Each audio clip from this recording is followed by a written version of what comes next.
Did your people's mental discipline develop here? More questions. Always the explorer. If you stay long enough, that'll change. Will it? You stop reviewing what happened yesterday. Stop planning for tomorrow. Let me ask you a question. Have you ever experienced a perfect moment in time? A perfect moment? When time seemed to stop, and you could almost live in that moment?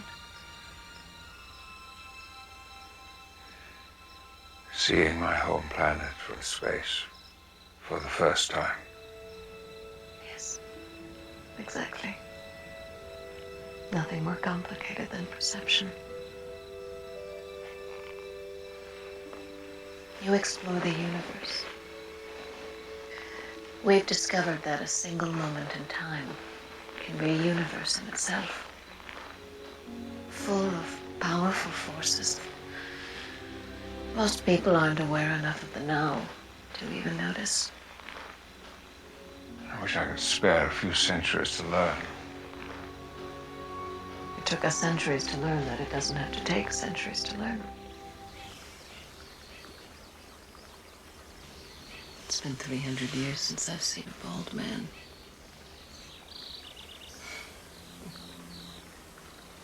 How is it that you never married? And don't tell me it's just because you haven't got around to it yet. What's the rush? I should warn you, I've always been attracted to older women.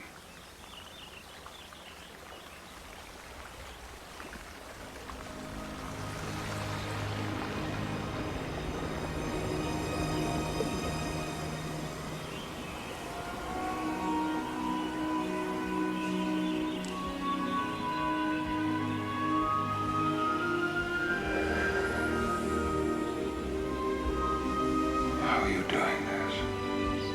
No more questions.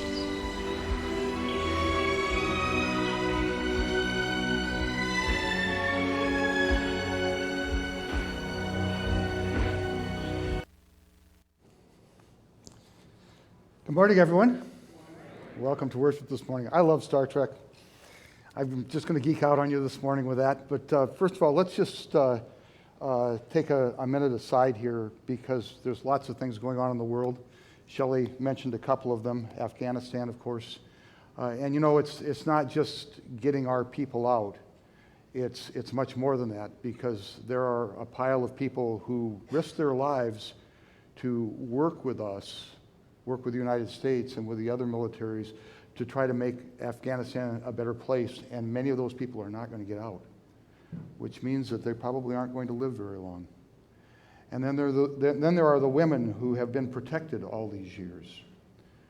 It's just something we have to bear in mind that this is a tough time. And also, I don't know if you've been keeping up with the hurricane or not. I just left my office and checked it before I came in here. 150-mile-an-hour winds is expected to go up to 155. That's 2 miles an hour away from a Category 5. They said the storm surge is such that in some places, if you're there, it's not survivable. So we want to keep the people of Louisiana in our prayers as well. And there are others also, those who've experienced loss, those who've experienced sickness. And let's just take a moment right now and pause in silence.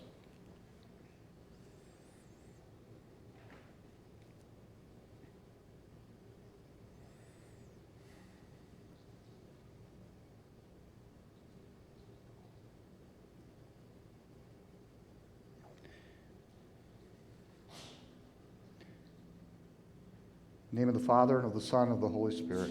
Amen. Hey, this is feeding back just a little bit. Can you kick that back just a bit? There we go. I think that's better now. So the movie clip you just saw is actually 2 clips from the same movie. It's from, I think, 1998, a long time ago. I'm an old man. Star Trek Insurrection. And the Enterprise is visiting a place called Bacai. And the people of Bacai, they don't age, because the planet they call home has these properties that keep them young. And of course, when you have that kind of thing going for you, you have time to see life a little differently. I don't know if you caught that or not, but Anya, the woman she's 300 years old. And so they have time to sort of see life a little bit differently. And that's what they do, and they notice things that others don't notice. Life slows down because there's all of this space that they have. Meanwhile, Picard he's Captain Picard. He's driven, he's ambitious, he's got lots of goals. He goes from thing to thing, question to question, always seeking answers for something more. How is this happening? What's going on here? We have to go over there. We have to do this. We have to do that. His life is driven by the next thing. Always, always, always. And in the process, he's probably missing some of life, isn't he? And so Anja, she asks a question. Have you ever experienced a perfect moment? What is that? A moment where time stops. A moment so perfect that you could live in that moment forever. And the moment carries power, could it contain an entire universe?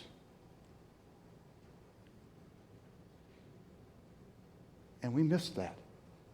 We miss those moments. Because we, like Picard, live in a world where we go from thing to thing to thing. We have all of these pressures on us. We make assumptions that the world is always the next thing. And we look back and analyze where we've been. We look ahead to see where we're going. And we never live here and now.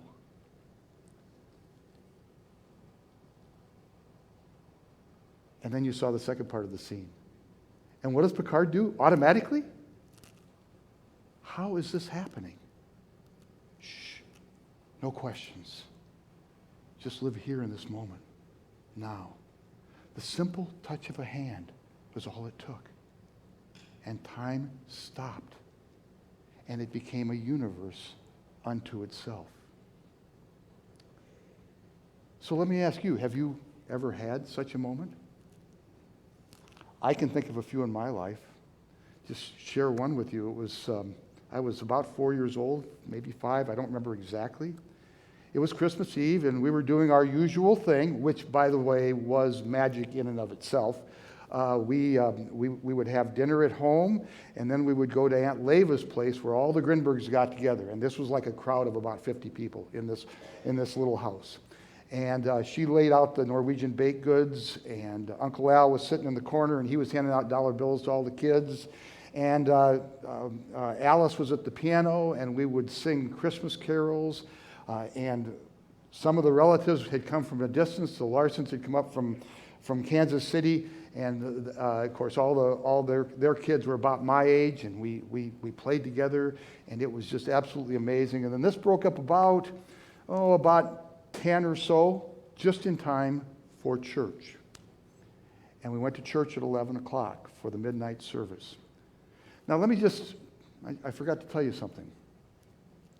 My dad was a good dad, but we had our moments, more than a few of them.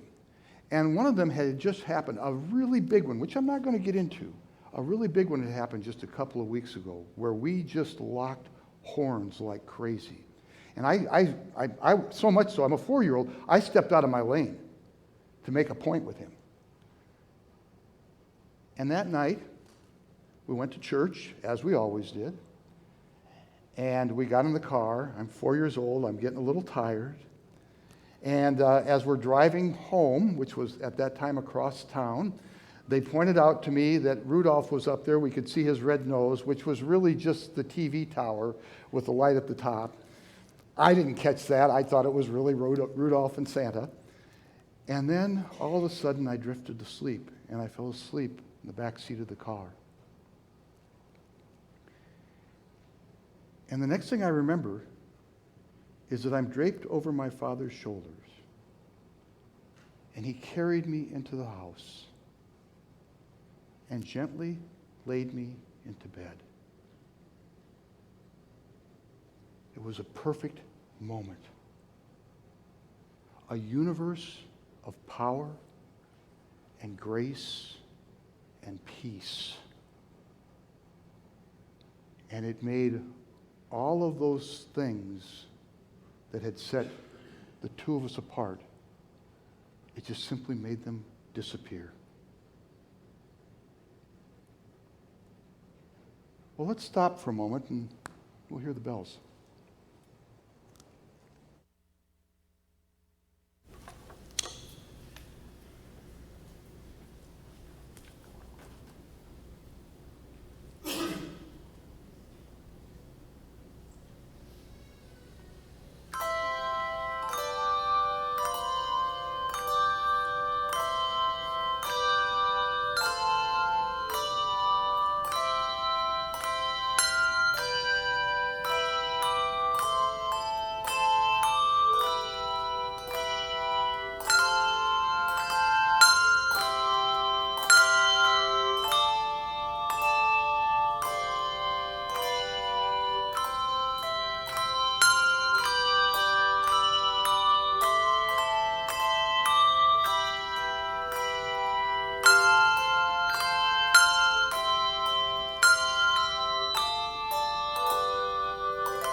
Thank you very much, Bells, and thanks to the two of you as well for providing music and song leadership for us today.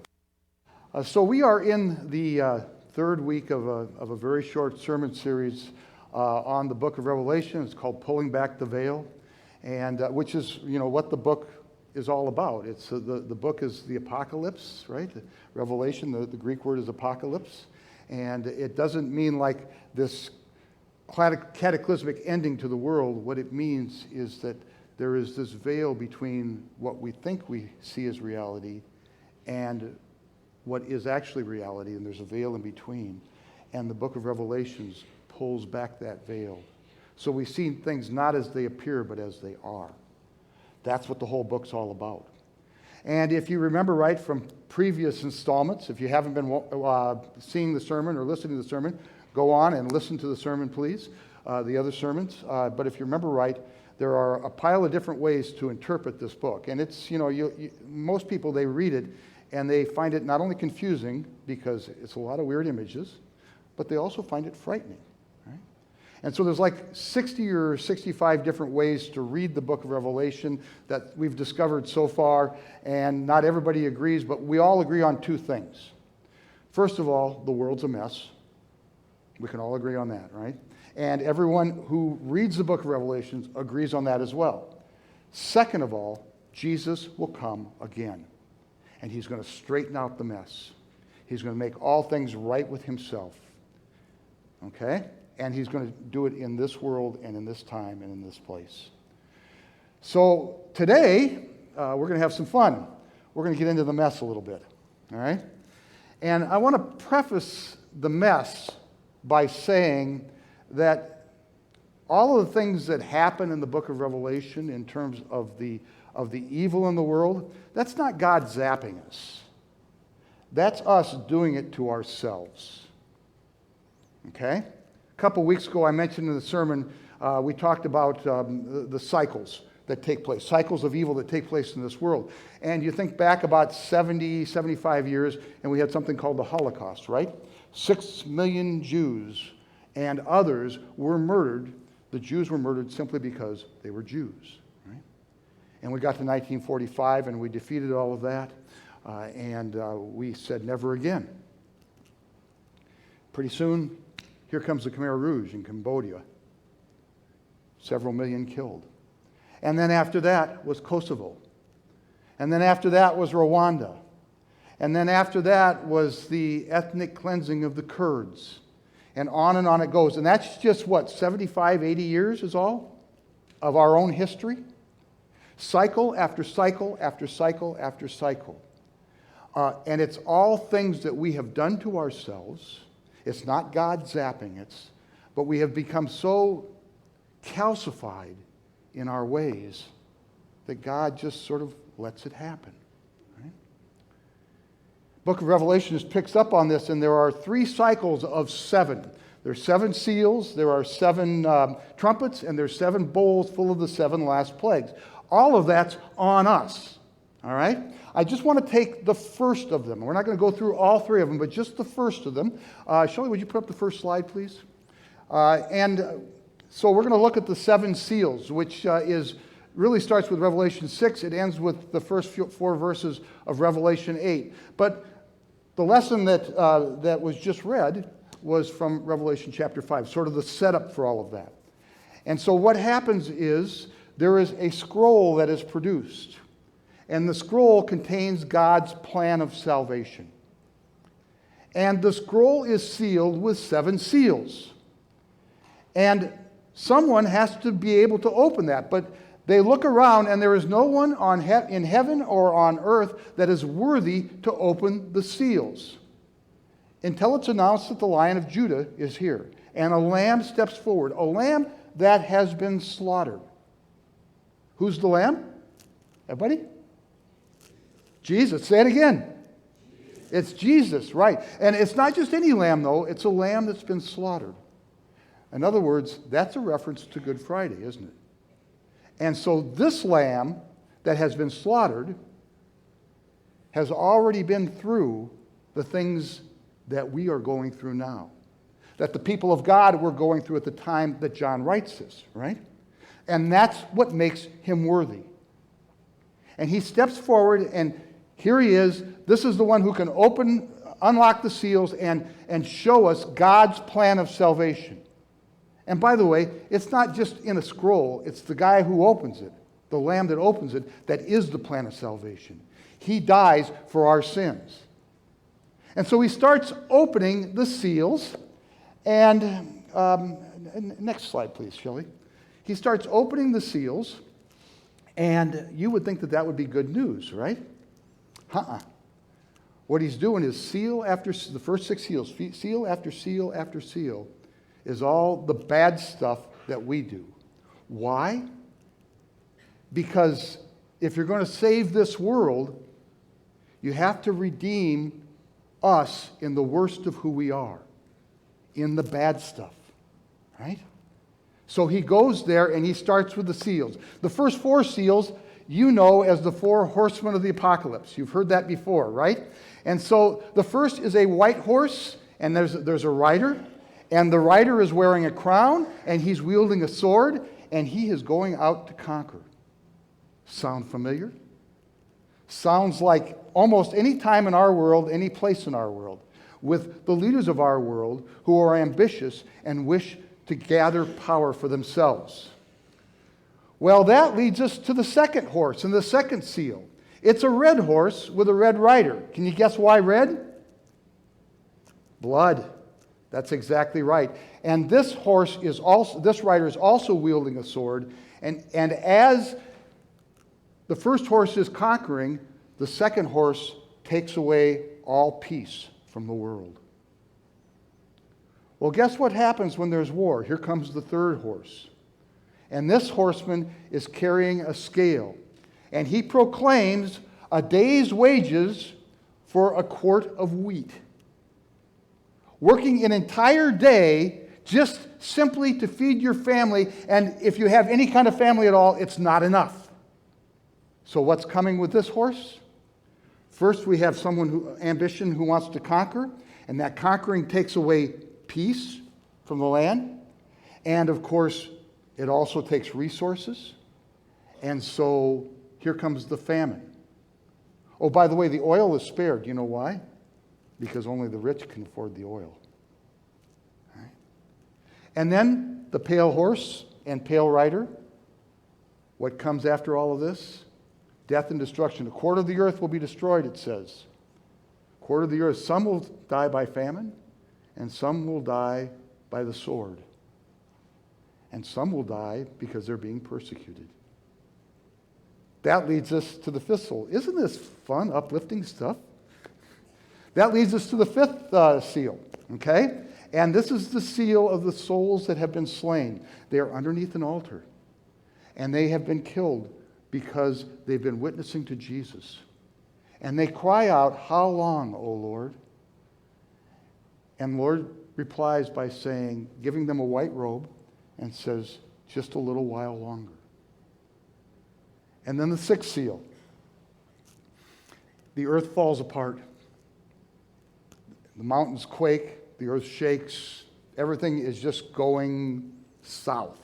Why? Because we have a conquering king who takes away peace, who leads the world into famine and causes death, and the souls of the witnesses who are slain. The world is crumbling underneath their feet. Next slide, please, Shelley. Seventh seal. We don't get it right away. There's a reason for it. There's an interlude. So all of this death and destruction stops. And instead, John is given a vision of something completely different. Let me just read a little bit of it. First of all, what he sees is 144,000 people, 12,000, one from each tribe of Jacob. And these people have been saved.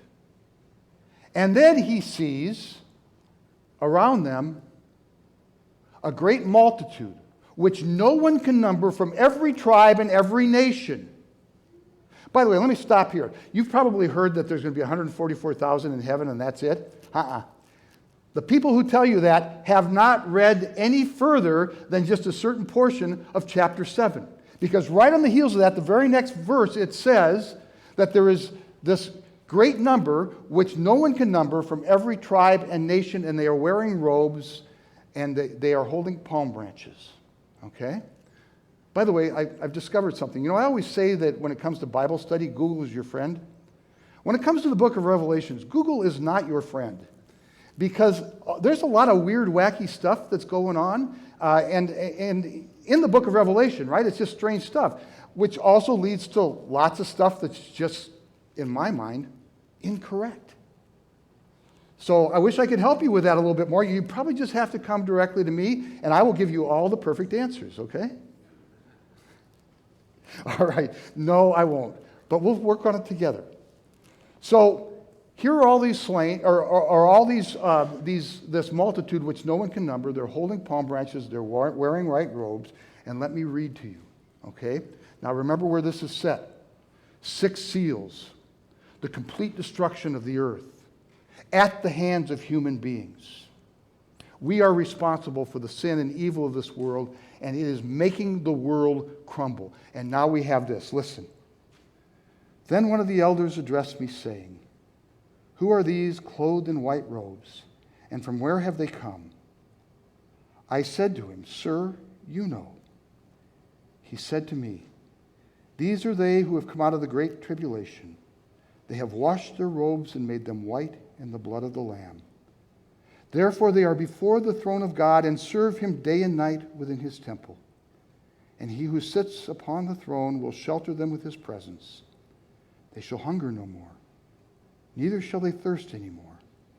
The sun shall not strike them, nor any scorching heat, for the Lamb in the midst of the throne will be their shepherd, and he will guide them to springs of living water, and God will wipe away every tear from their eyes." It's a perfect moment. the entire universe with all of its power of peace and care and redemption, salvation, right there. And it happens in a moment of worship. Now for the seventh seal. When the Lamb opened the seventh seal, there was silence in heaven for about a half an hour. No questions. Then I saw the seven angels who stood before God, and the seven trumpets were given to them. And another angel came and stood on the altar with a golden censer, and he was given much incense to mingle with the prayers of the saints upon the golden altar before the throne. And the smoke of the incense rose with the prayers of the saints from the hand of the angel before God. It's perfect. It is an entire universe encapsulated in one single moment. All the power of the author of all creation, bringing peace and hope in the midst of a troubled world, so that all the ways we are set against each other and all the ways we are set against God just evaporate, disappear.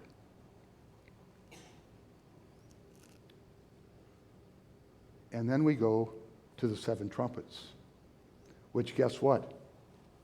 6 more plagues. And another interlude just like this. And then we go to the 7 bowls full of the 7 last plagues. But you know what? If it's just that, it's scary beyond words. But it's not just that. Because we have these perfect moments called worship that sets the rest of it in context. And an entire universe of peace and life is there to uphold us and sustain us and take us through anything that the world has to throw at us. Let's stop.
Yes. So I just looked at my watch and I realized I talked for a long time in that second segment. So I hope it was a perfect moment, because if it wasn't, I bored you to tears. Yeah. By the way, one other thing I just thought about when I was sitting there. Creation story in Genesis chapter 1 and 2, right? 6 days of creation, and the seventh day, what happens? God rests. Say it with me, God rests. Right. 6 seals, the work of the world, and on the seventh day, on the seventh seal, silence, rest. Right? Powerful stuff. If it's just 6, it's incomplete, because it does not include the day of rest, and that day of rest being that perfect moment. Okay? Well, I thought about all of that as I thought about starting school this fall. As some of you know, in addition to what I do here, I have kind of a night job working at Iowa Central.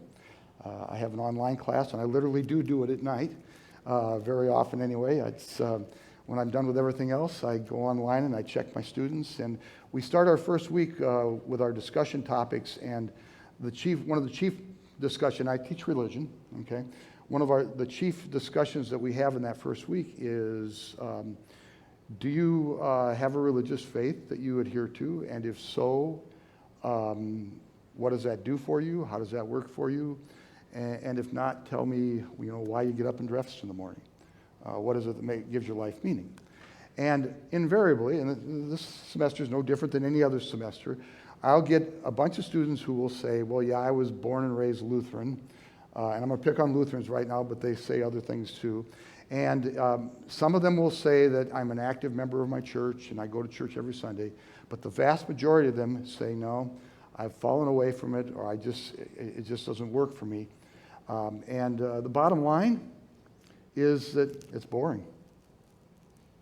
Right? That's the bottom line. I mean, they give lots of other reasons, but I mean, you could distill it down to that. Okay? It's not connecting with them. It's not making sense of their life. It's not doing what it's intended to do. Which, of course, leads me to another question for them. So why do you get up and dress in the morning then? What is it that gives your life purpose and meaning if it's not that? Okay? Well, I'm a pastor, parish pastor. I'm here to care for the souls that are here. But I'm also an evangelist, and I would like you for a moment to walk in my shoes. And not just walk in my shoes, but be an evangelist with me. Because what we do here on a Sunday morning is life and death for us. It's what gives our lives meaning.